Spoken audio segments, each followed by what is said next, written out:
A well-regulated militia being necessary to the security of a free state. The right of the people to keep and bear arms shall not be infringed. Welcome to another edition of Bearing Arms, Cam and Company. My name is Cam Edwards. I'm glad you're with us on the program today. No, we're not talking to Matthew McConaughey on the show. Although we did write about his appearance at the White House press briefing yesterday, the emotional and impassioned plea for not gun control, but gun responsibility, which looks a lot like gun control. Not bans on AR-15s, mind you, but still restrictions and changes to our current gun laws. I would encourage you to check out our coverage at bearingarms.com. But today, we're going to be talking about something that isn't getting discussed on Capitol Hill, but it is apparently getting a lot of debate and discussion in school districts around the country, and that is arming teachers and school staff. Joining me on the program today is Laura Carno with Faster Colorado, which is a program that trains school staff so that they can carry a firearm on school grounds to serve, again, as that first line of defense for students if, God forbid, somebody comes onto campus with the intention of slaughtering as many innocent people as possible.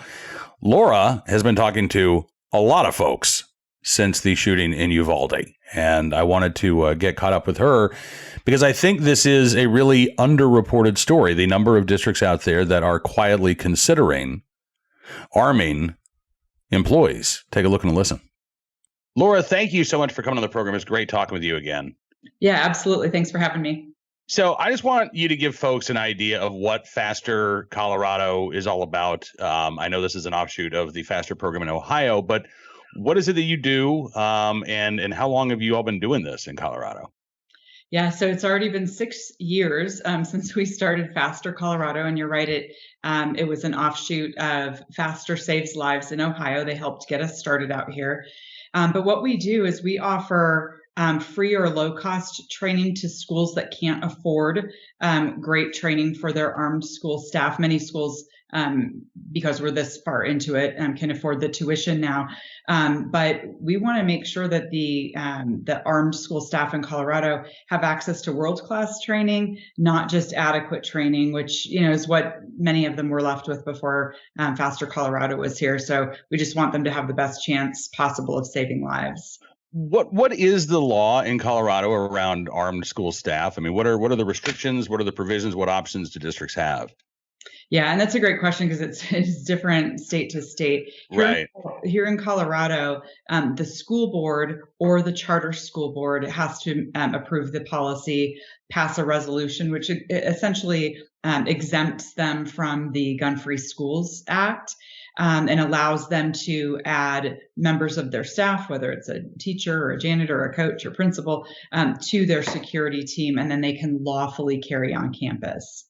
Okay. Are there any restrictions as to how many armed school staffers can be in place, or can it be as many as volunteer? Yeah, I mean, the law doesn't put a limit on that. A cap? Okay. Yeah, I think what the limiting factor ends up being is that they look for volunteers, that nobody is ever forced to do this. And so the number of volunteers is probably the number of people who support the policy as opposed to those who don't support the policy or wouldn't carry themselves. So, our experts, our instructors who are all active duty law enforcement instructors, they say ideal would be one person per hallway per floor, gives the best coverage. We've seen anywhere from, a school trying one person to a school, we have a lot of rural schools in, let's say, 100 kids, K through 12, one building. And one of our schools that's been doing this a very long time has 7 armed defenders in that size of a school. So we see the gamut. Yeah. Do you have a rough idea about how many districts currently have armed school staff in Colorado? I have a precise number for you. We're actually working with schools in 37 of Colorado's 178, I think, districts. So it's still a minority at this point, but certainly the activities in Uvalde have shaken the country, and we're certainly seeing a lot of extra interest right now. I was going to say, which is somewhat surprising to me, given that, Colorado, I think, has this reputation now of being a blue state, of being an anti-gun state. The state legislature's passed all kinds of gun control measures, including repeal of firearms preemption laws. So the fact that you guys have an armed school staff program in place, I think might surprise some people that Democrats haven't gotten rid of that. But again, the fact that you've had a lot of outreach, it sounds like, since Uvalde. Can you talk about again who you've been hearing from? Have you been getting a lot of calls from districts who don't currently have a plan in place, who say, okay, we're ready now, we want some help? Yeah. And so first off, we are a blue state today, but this law has been in place for 17, 18 years, something like that. And the Democrats haven't touched it. And I think that's because it is so widespread, especially in the rural areas, that they would get a lot of pushback if they did. But yeah, since Uvalde, most of our schools today, Cam, are more rural schools or charter schools in suburban areas. But who we've been hearing from are normal sized school districts. And I'm not talking about like Denver public schools or Boulder or anything, but normal sized school districts that if they authorize and it's made public, I think members of the public are going to go, holy cow, this is actually a mainstream policy. But whether we're blue or purple or wherever we are today, parents want their children to be safe. There's a lot of focus on curriculum, obviously, in schools these days. But as my friend John Castillo says, whose son Kendrick died at STEM school and saved a class full of his friends, as John says, it doesn't matter what the curriculum is if your kid doesn't come home alive to you. Let's focus on school safety easily as much as we're focusing on the curriculum. So this is really a parent led thing. And school districts are also saying, gosh, what if that happened to us? What happened in Uvalde? And the fact that the cops didn't do what we expect law enforcement to do, I think it has left the country really reeling on, what is the right answer here to protect students at the point of attack. Absolutely. And again, I'm glad that this is an option that more school districts are apparently looking into. I'm curious. I mean, have you seen a few more calls of interest? Like what has been the response? Has this been overwhelming? Have you been surprised at how many districts you've been hearing from? Yeah, there's a couple of things that have surprised me. So after any of these terrible events, obviously my calls spike. I tend to do media, and a lot of people see me on the media, and that drives calls, which is good because we want to talk this through. So my calls always spike. This time has been easily 5 times the conversations that I've had, between here and Ohio. We're having lots of conversations with people outside of the state who don't even know what the process is in their state. But yeah, it's been absolutely incredible, and including schools. That, like I said, this is the first time we've had sort of those normal, so to speak, school districts to say we've got to have this conversation because parents are asking. And then the other thing, and maybe this show will change that. Usually I get more detractors on social media. And it's been very, very quiet on detractors this time. And again, I think it's because, the old responses of, law enforcement can take care of that. That's a hard one to argue right now. And so the detractors have been far, far fewer than typical as well. It is a hard argument given what happened in Uvalde. But there are some other arguments that, folks make against armed teachers. So let's go through these. I want you to address these. Sure. No teacher would sign up to do this. No teacher would sign up to serve as a human shield for their students. No teacher would sign up to carry a gun. That's not what we agreed to get into teaching for. That's been one of the complaints of the teachers' unions, right? Is that this is ridiculous, and they sort of make it sound like you're compelling teachers to do that, which is false. Again, this is all volunteers. But have you run across districts that have tried to put this in place that have had to come back to you and say, Laura, sorry, but nobody wanted to volunteer. Nobody wanted to do this? No, I haven't heard any of that. So we've got a lot of concealed carry holders here in Colorado. It's something like 9% of the population. And to say that none of those people have jobs in schools would be silly to say. But what I hear more from superintendents is that when the school board passes the policy and the superintendent says, hey, contact me individually if you're interested in talking about being a part of this program, superintendents are getting more people than they thought. You can imagine that talking about being a concealed carry holder is probably not the most popular discussion in the teachers' lounge. And so there are just people that they don't know about. But what we see on the volunteer side, and these are all, as you said, all volunteers, nobody is compelling any school staffer to be a part of this program, is these are people who have had their concealed carry permits from years to decades, and they carry a concealed firearm to defend themselves and their families every day. They just are disarmed when they come to school. But you're right, there's driven by the teachers union and Moms Demand Action and Everytown for Gun Safety, all these groups, they like to say it is their number one thing. You can't make teachers carry. They don't have the mindset, and nobody's suggesting they be compelled. But also look at this, Cam. Every time we see one of these school shootings, teachers and coaches and counselors, school staff of all sorts run to the sound of the guns, put their bodies between bullets and children to save those children. We know they have the mindset to save kids. They keep trying to do that, dying in the process. What we're offering is that opportunity, or what these policies are offering is an opportunity to stop the killer before he kills children, and to have that teacher or janitor or coach go home to their family that night too. They should have a self-defense right in a place where they are sitting ducks. They should have that right to be able to defend these children and themselves and go home that night. So how many teachers do you think Faster Colorado will train this year? Oh gosh. So we're set up to train a couple of hundred, and these are, from new people to people going through their subsequent year training. Mm-hmm. Based on the number of schools that we've talked to, if every one of those authorizes this year, we could be looking at, instead of a couple hundred, probably 1,000 school staff across the state. So significant. So we're obviously in a logistical search right now for additional space and increasing our instructor cadre as well.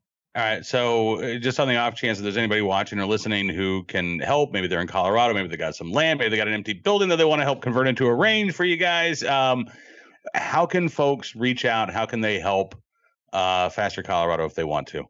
Sure. So folks can go to fastercolorado.com. We're a project of Denver's Independence Institute, which is a free market think tank. So our website, or our page, is on their website, fastercolorado.com. You can contact me there. You can donate there.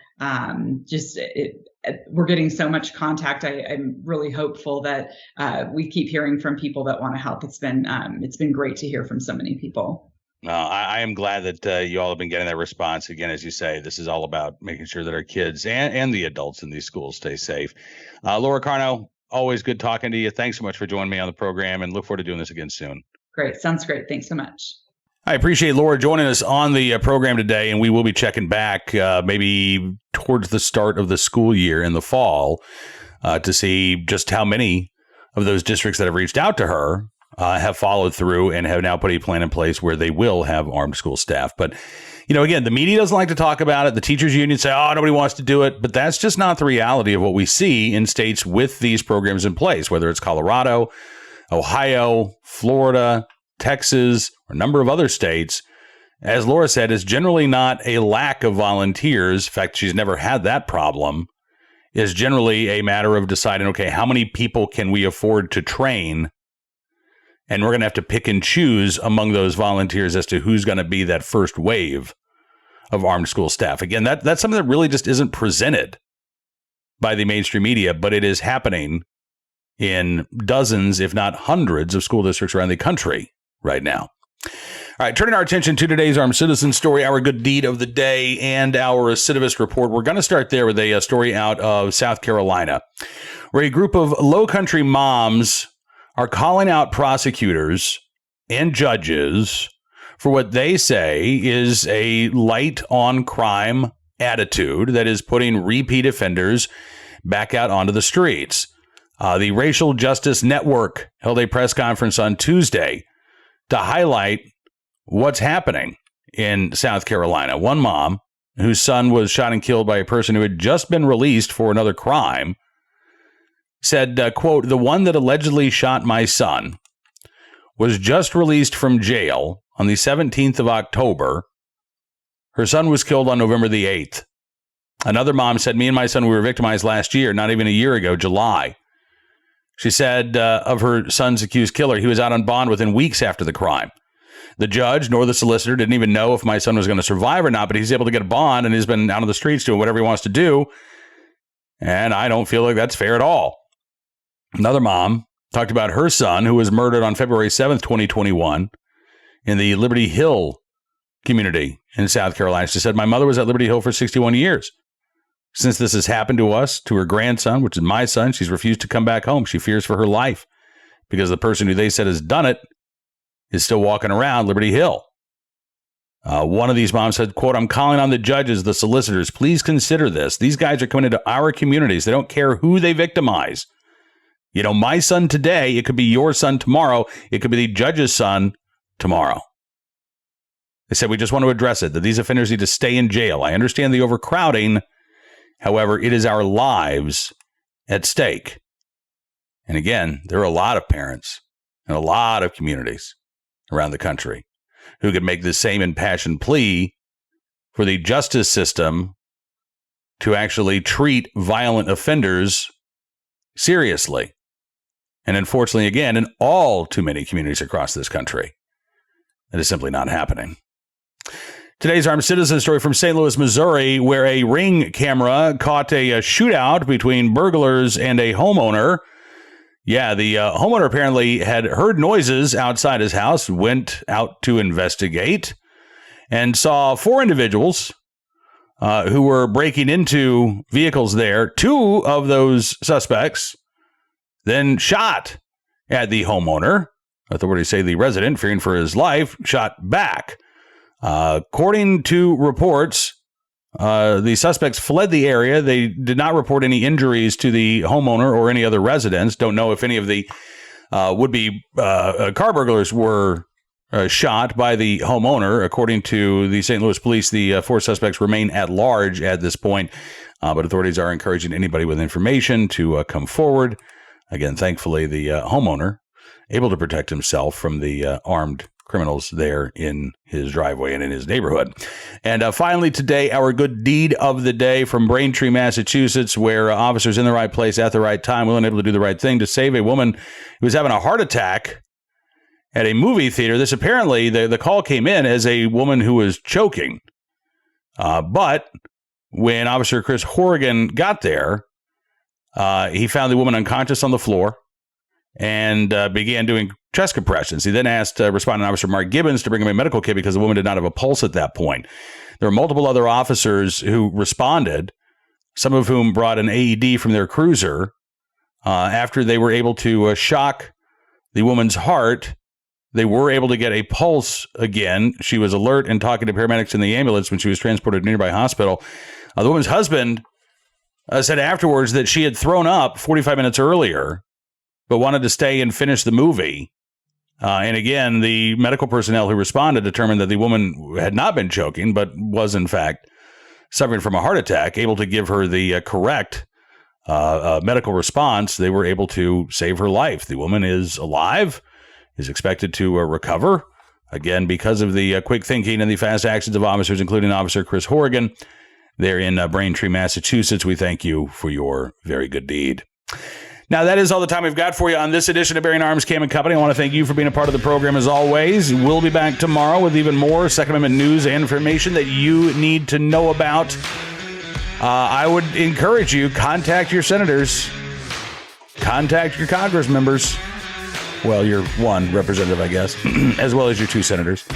Let them know where you stand on these gun control discussions right now, because the debate is underway and they need to hear from you. And we'll be talking to you again tomorrow. Don't forget to check out BearingArms.com throughout the day for even more Second Amendment news and information that should be on your radar. If you like what you see, you can always become a VIP subscriber. Just go to BearingArms.com/subscribe. Use the promo code GUNRIGHTS, and you can get a significant savings on your VIP membership. As our way of saying thanks, we're going to give you exclusive content, news stories, analysis, stuff you won't get anywhere else, because your support makes a difference, and it does matter. We'll see you tomorrow. Until then, be well, be safe, and be free.